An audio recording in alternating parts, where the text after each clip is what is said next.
जय श्री राम। जय श्री राम।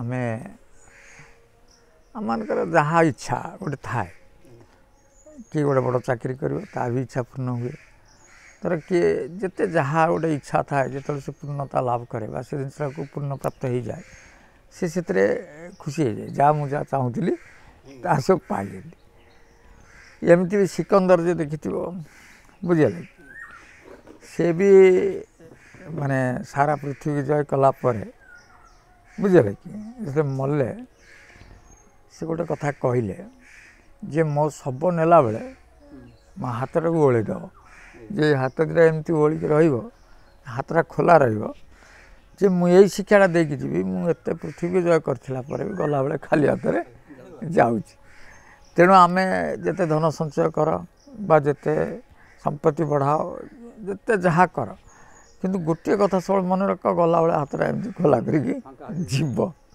से केबे तुम सांगरे जीव ना तेणु जहाँ सांगरे जीव से उपर तो टिके बुद्धिटा खटेबा दरकार तेणु से भागवत कहुई ये जो पार्टीर लालसारे मरुची किए माछ सी गोटे जीव देदेले मरुनी जीवर लालसारे आमर प्रतिदिन जीवर लालसारे खाद्य चलती कौन खाइबा ताले आमे माछ ना ना आ गंध गंध को बारी किए मरुची भ्रमर मरुची ना ना पद्म भीतर रहीकि भी से फुटे आसपारनी से तार भीतर रहीकि मरी जाऊँ आम कौन से बाद पड़े ओह कि बासना नले हम ना टिके बासना ना मुझे खाइबी आम भी से पड़े आखि है कौन अग्नि बा रूप अग्निटा जल देले चिटिका फिटिका सब पोक डेंगी मरुना आम भी से आखिरे नारी रूप देखिकी आम भी मरुच ना ना से कान हूँ कौन श्रवण तार सुंदर गीत शुणिकी व्याधर बा शबर गीत शुणिकी मृग आसूची सी धरा पड़ू सी मरुच ना ना आम सुंदर स्वर शुणुंट ना ना से रकम त्रिकुट वाला स्पर्श बा आमर स्पर्श बेले जो माने माने स्त्री संग बा से जो आनंदटा को आम नियंती आ से आनंद देखो हाथी माई हाथी आनी मान देवे से बोबेब अच्छा चारिपट सब खाल करदे गंडे हाथी आस पड़े से बंधा हेले ये जो पांचटा उदाहरण देले हाथी पे अलग मनीष से पांचटा पड़ी से पांचटा पड़ी नहीं तेणु पांचटा जो पड़ी सी आउ का खोज कहीं ये गोटे कथा बर्तमान जिते धर्म चलुची देखो धर्म ठीक चलू किंतु कई विभिन्न धर्म हेले भी से बुझा दरकार जे अंतिम ध्येय आम 88 उपर जो न बुझा ताले आम गले भी फेर आसवा पड़ो आ गले आसवा आसिले कौन गोटे आसू सेमती भी गोटे ना तुम अति नीच भी पड़े जापर सेमती भल वंश कूल को न आसपार से किसी माने ना तेणु मनीष जीवन केवल मुक्तिर मार्ग पर से आसे जेपर्यंत मुक्ति न हो से पर्यंत से बार बार आसे आमर गोटे भ्रम धारणा बेले बेले रही समस्तकर जे बोधे ज्ञान प्राप्ति सन्यासी होगापी पड़ो बाज होगापी पड़ो त्याग करने पड़ो ये बहुत बहुत कष्ट जिनस को आगे मुंडर पूरे डरी जाऊँ एत जिनस गुड़ा किए पारिकी मु सन्यासी भी ज्ञान पाइबी नाई ना सेमती किसी ना भगवान एत आपणार आम सबुथ थी भी ज्ञान प्राप्ति हो पार जदि आमर इच्छा शक्तिटा बढ़े बहुत संसार भी ज्ञान प्राप्ति होती बहुत सन्यासी भी से जीवन जाइए किसी भी करना तेणु तुम इच्छा शक्तिटा बढ़ेवा आमती गुरुर आवश्यक अच्छी एटा बुझे ना बहुत आवश्यक अच्छी जे संसार भितर रहीकि जो पाइबार मार्ग से कहते से लगी 13 जन्म शरण प्रश्न भी कर आप नवतीन तर कामाक्षी भट्टर उदय काल को चाह जो कहले जे कामाक्षी भट्ट फिर कौन बुझे मु तत्व को बिल्कुल जाऊनी नवतीन तर अच्छी तत्व जे कामाक्षी अर्थात जद्वारा मु कहनी ना जे माया तारा प्रकृति प्रकृति द्वारा सृष्टि होना ना तेणु से जो कामाक्षी द्वारा जो सृष्टिटा होती से जो कामाक्षी जो थे से अचानक महापुरुष तांका शक्तिरा से काम करू बा जदि से बरगछ थाए बा बटवृक्ष थाए कामाक्षी शक्तिटा थिबो कामाक्षी बटर बट बोले बट वृक्ष को कहे तेणु से जगार व्यक्ति ही जानी से शक्तिटा सेठी अच्छी बा से शक्ति से केमती प्राप्त होइतिबो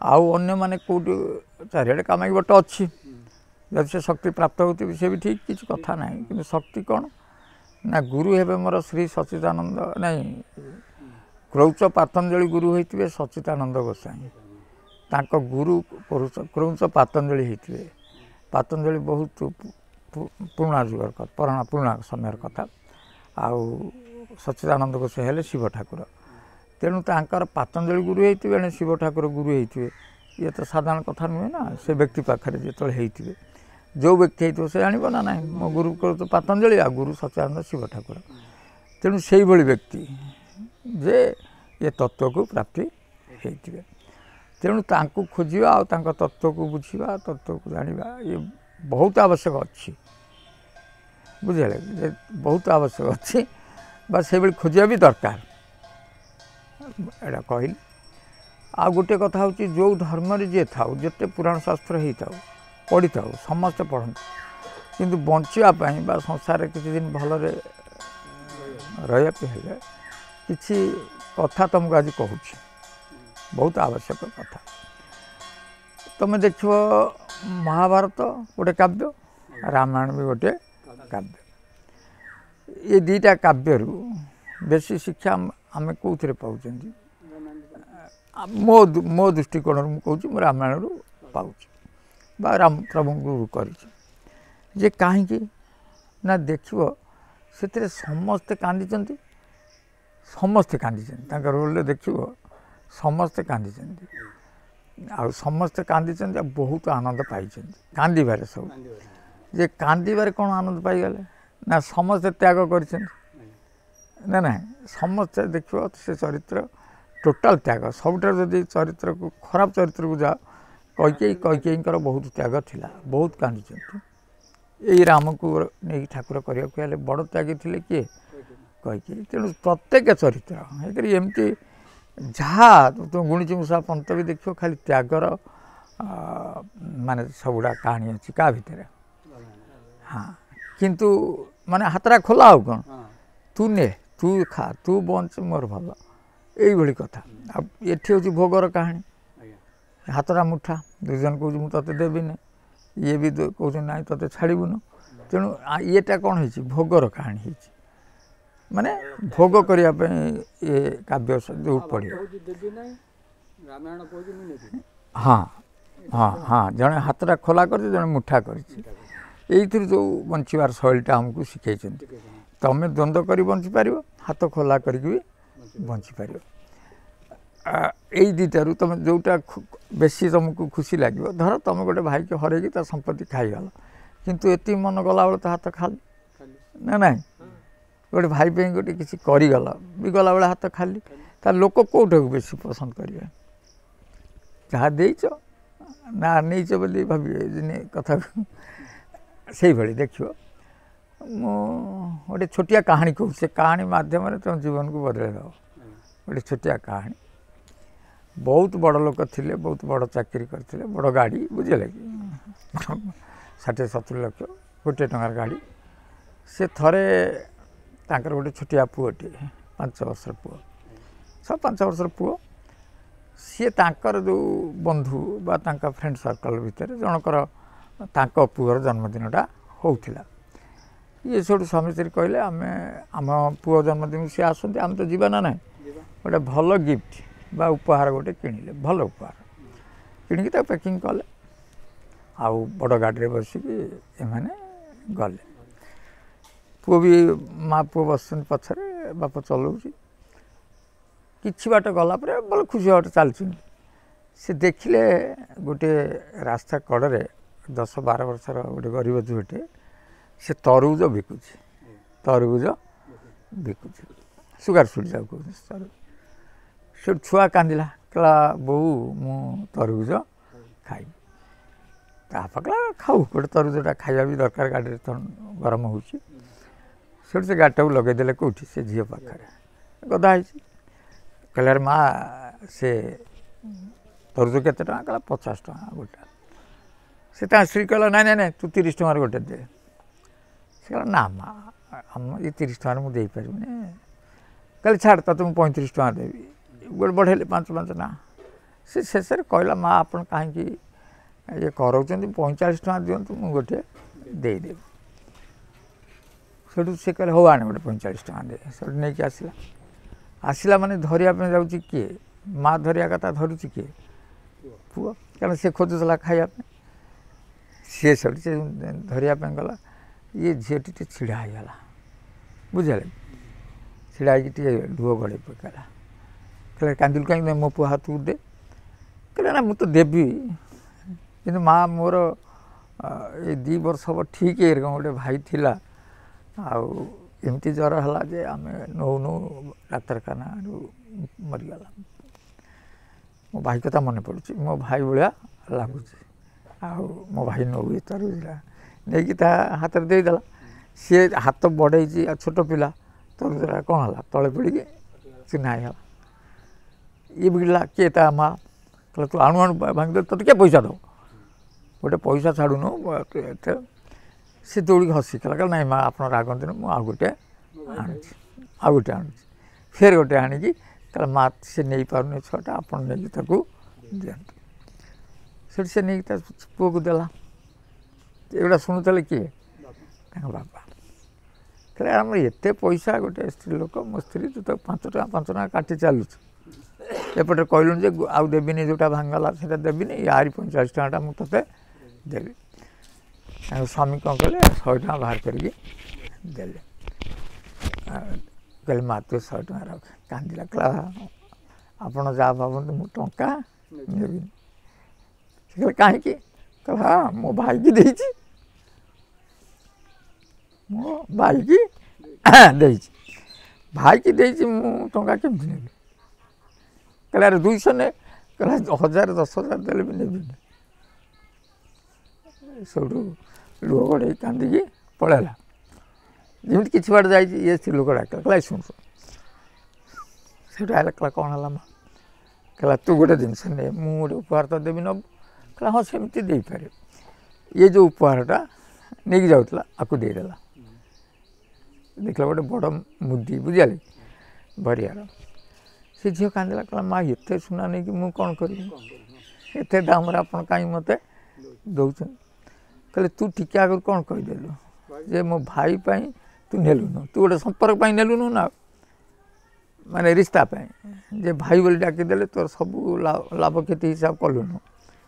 ତୁ ଭାଇକି ଦେଇଦେଲୁ। ସେରକମ ମୋର ବି ଗୋଟେ ରିସ୍ତା ସମ୍ପର୍କ ଆସିଗଲା। ତେଣୁ ସମ୍ପର୍କ ଆସିବାରୁ ମୋର ମୁଦିଟା ବି କ'ଣ ମୋ ଲାଭ କ୍ଷତି ଦେଖିବି ଯେ ଇଏ କେତେ ଲାଭ ହେଲା କ୍ଷତି ହେଲା। ତୁ ତୋର ନେ। ଦେଖୁଥିଲା କିଏ? ତା ସ୍ୱାମୀ। ସେ ମୁଦିଟି ନେଲା। କହିଲା ତମେ 5 ଟଙ୍କା ଛାଡ଼ୁନଥିଲ ତ କାଟୁଥିଲ ଏବେ କେମିତି ଦେଇଦେଲ 45,000 ଟଙ୍କାର ମୁଦିଟା? କହିଲା ଆରେ ମୁଦି ଦେବିନି ସମ୍ପର୍କରେ ହାନି ଲାଭ ବୁଝାଯାଏ। ନିଜ ସମ୍ପର୍କରେ କ'ଣ ଆଉ ନିଜ ଭାଇ ବନ୍ଧୁ ଭିତରେ କ'ଣ କରି ଲାଭ କ୍ଷତି ବୁଝାଯାଏ? ଚାଲୁ ସେଥିରେ କିଛି ନାହିଁ। ଏଇଟା ଆମ ସମ୍ପର୍କ। ଦେଖ ସେଠୁ ତାପରେ ସେ ସ୍ୱାମୀ କ'ଣ କଲା ଫୋନ୍ ଲଗାଇଲା। କହିଲା ଭାଇ। କହିଲା କିଏ? କାହିଁ ତୁ ଫୋନ୍ କରୁଛୁ? ନା ଗୋଟେ କାମ ଅଛି। କହିଲା କାମ ଫାମ ନାହିଁ। ସେ କୋର୍ଟରେ ତୁ କେସ୍ କରୁଛୁ କୋର୍ଟରେ ଯାଇକି ଆମର କଥାବାର୍ତ୍ତା ହେବ। ତା ବଡ଼ ଭାଇ। କାହିଁକିନା ତାଙ୍କର ଟାଉନରେ 2ଟା ଦୋକାନ ଥିଲା ଗୋଟେ ବଡ଼ ଦୋକାନ ଗୋଟେ ଛୋଟ ଦୋକାନ। ଇଏ ସାନ ଭାଇ କେସ୍ କରିଛି ମୁଁ ବଡ଼ ଦୋକାନଟା ନେବି। ସିଏ କହୁଛି ମୁଁ ତୋତେ ଛାଡ଼ିବି ନାହିଁ। ଇଏ ସେତେବେଳେ ଫୋନ୍ କରୁଛି। ସେ କହୁଛି ଭାଇ ତୁମେ ରାଗ ନା ମୁଁ ଗୋଟେ କଥା କହୁଛି। କହିଲେ କ'ଣ କହିବି କହୁନ? ନା ଆପଣ ସେ ବଡ଼ ଦୋକାନଟା ନିଅନ୍ତୁ ମୋତେ ସେ ଛୋଟ ଦୋକାନଟି ଦିଅନ୍ତୁ। କହିଲେ କେସ୍ 12 ବର୍ଷ ହେଲା ଲଢ଼ୁଛୁ କେସ୍ରେ ଯାହା ଫାଇନାଲ୍ ହେବ। ନା କେସ୍ କାହିଁ ମୁଁ ତ ଉଠେଇଦେବି। ମୋ ବଡ଼ ଭାଇ ତାର ବଡ଼ ଦୋକାନ ନେବ ମୁଁ ସାନ ନେବି ଜାଣିଲୁ। ତା ସ୍ତ୍ରୀ କହିଲା କ'ଣ 12 ବର୍ଷ ହେଲାଣି ଆମେ ଲଢ଼ିକି ଯାଇଛନ୍ତି ଏତେ ବଡ଼ ସୁନା ଦୋକାନଟା ଆମେ ଛାଡ଼ିଦେବା? ସେଟା ସମ୍ପର୍କ କତିରେ ଅନ୍ୟ କ'ଣ ଲାଭ କ'ଣ? ଭାଇ କେତେରେ ମୁଁ ଲାଭ କ୍ଷତି କ'ଣ ଦେଖିବି? ମୋ ଭାଇ ତାର ବଡ଼ ଦୋକାନ ନେଉ ମୁଁ ଛୋଟ ଦୋକାନ ନେବି। ଆଚ୍ଛା ଦେଖ ଗୋଟେ ଛୋଟିଆ ଛୁଆ ପଦେ କଥା କହିଥିଲା ମୋ ଭାଇ ଖାଇଛି ମୁଁ ନେବି ପଇସା। ସେ ତା ଲାଭ କ୍ଷତି ଦେଖିଲାନି। ତା କଥାଟା ଯାଇକି ତା ମା କତିରେ ପହଞ୍ଚିଲା। ଏତେ ବଡ଼ ମୁଦି ଦେଇଦେଲା। ସିଏ ବି ସେ କଥା କହୁଛି ସମ୍ପର୍କ କତିରେ ମୁଁ କ'ଣ ହାନି ଲାଭ ଦେଖିବି? ଭାଇ ବାପା ବି ବଦଳିଗଲା। ଆଉ ଗୋଟେ ଭାଇ ବି ବୋ ହୋଇ କାନ୍ଦିଲା କହିଲା ତୁ କେଉଁଠି ଅଛି ଆଜି ଏକାଠି ହେଇଯିବା ଫେର କଥା ହେଉଛି। ତେଣୁ ଏଟା କେଉଁଥିରେ ଏଇ ଆନନ୍ଦଟା ମିଳିଲା? ଲୁହରୁ ମିଳିଛି ନା ନାହିଁ? ତାହେଲେ ତ୍ୟାଗରୁ ଲୁହ, ଲୁହରୁ ଆନନ୍ଦ ନା ନାହିଁ? କଥାଟା ସେଇଠି ବୁଝିବା ଦରକାର ଯେ ସଂସାରରେ ଆନନ୍ଦ ଖୋଜ। ଆନନ୍ଦ କ'ଣ ଯାଇକି ତୁମେ ଯେଉଁ କହୁନାହାନ୍ତି ତୁମେ ବସ ଏମିତି ଆନନ୍ଦ, ଆରେ ଆନନ୍ଦ ବାଟଘାଟରେ ବୁଲୁଛି, ତୁମେ ଯାଉନା ଆଜି 5 ଟଙ୍କା ଗୋଟେ କ'ଣ ଜୀବନ ରହୁଛି? ଏ 5 ଟଙ୍କା କାଲିକି ଗୋଟେ ତୁମ ଛୁଆ ନେଇଯିବ, ଚାଲ ମୋତେ ଗୋଟେ ଚପଲ, ତା 3ଟା ଚପଲ ଥିବ ଗୋଟେ କିଣୁଛ, 5 ଟଙ୍କା ନେଇକି ଦିଟା ଦିନ ଚପଲ କିଣିକି ବୁଢ଼ୀ ଲୋକଙ୍କୁ ଦେଇ ଦିଅନ୍ତି, ତୁମେ କି ଲୁହଟା ଗଳି ପଡ଼ିବ? ସେଇଥିଲାଗି ମୋର ସବୁବେଳେ ଦେଖିବ ଲୋକ ତ ଯାହା ଭାବନ୍ତୁ, ମୁଁ ଚାହେଁ ଲୋକ ଖାଇଲେ ଖୁସି ହୁଅନ୍ତୁ, କି ଗୋଟେ ଦେଖିଲେ ଖୁସି ହୁଅନ୍ତୁ, ଚାଲ ମୋ ପାଖରେ ପଇସା ଥାଉ ନଥାଉ ମୁଁ ଆଜ୍ଞା ହଁ ମାରେ, ଆନନ୍ଦଟା ପାଇଯାଆନ୍ତୁ। ଆନନ୍ଦ ଯୋଉଠି ସେଇଠି ଠାକୁର।